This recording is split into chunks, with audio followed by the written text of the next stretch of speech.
Shalom, perkenalkan nama saya Putri Ayu Lestari dengan NIRIM 1020229548. Prodi Pendidikan Agama Kristen, Fakultas Keguruan dan Ilmu Pendidikan Agama. Baik, saya akan membahas tentang pandangan etika Kristen terhadap plagiarisme yang dilakukan oleh seorang dosen. Dalam konteks etika Kristen, tindakan plagiarisme yang dilakukan oleh seorang dosen dapat dipandang sebagai pelanggaran terhadap prinsip-prinsip moral dan spiritual yang diajarkan dalam ajaran Kristen. Plagiarisme yang didefinisikan sebagai penggunaan ide, kata-kata, atau karya orang lain tanpa memberikan atribusi yang tepat, bertentangan dengan nilai-nilai kejujuran dan integritas yang sangat dijunjung tinggi dalam tradisi Kristen.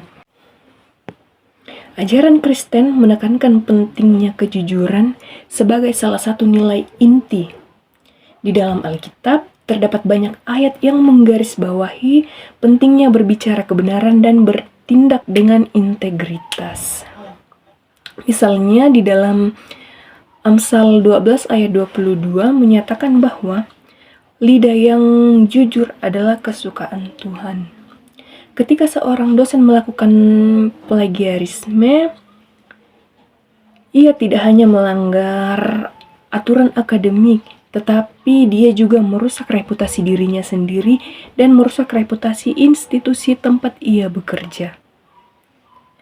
Nah, tindakan ini mencerminkan ketidakjujuran dan dapat menyebabkan kerugian bagi mahasiswa yang bergantung pada pengajaran dosen tersebut.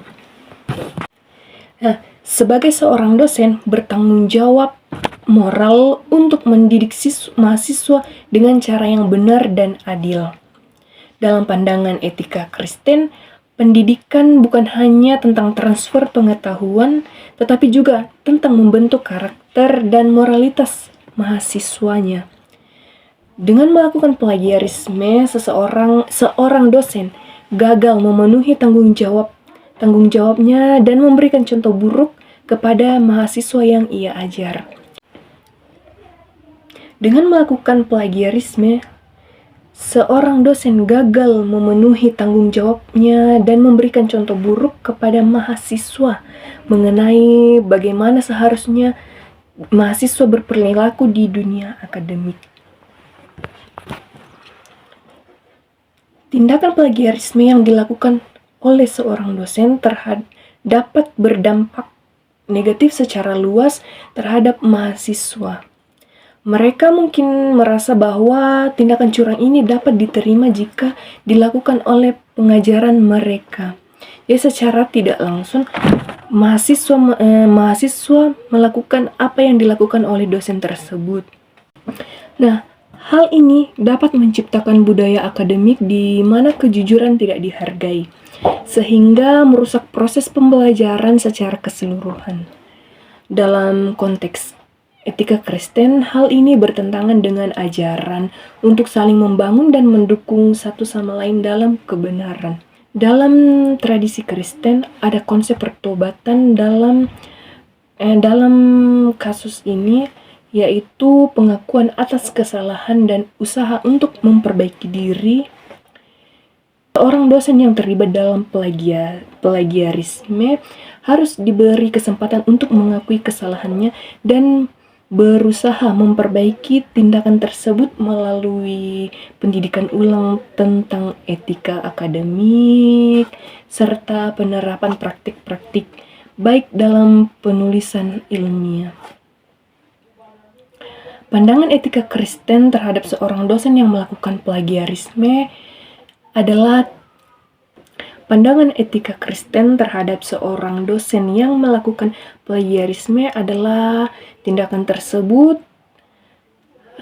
tidak hanya salah secara akademis, tetapi juga melanggar prinsip-prinsip dasar moral dan kejujuran, tanggung jawab moral, serta dampaknya terhadap mahasiswa. Oleh karena itu, penting bagi institusi pendidikan untuk menangani masalah ini dengan serius dan menyediakan dukungan bagi para pendidik agar mereka dapat kembali ke jalur yang benar dan melakukan pengajaran atau transfer pengetahuan kepada mahasiswa secara benar dan tanpa melakukan sebuah plagiasi atau meniru karya orang lain. Ya, sekian dari saya. Terima kasih.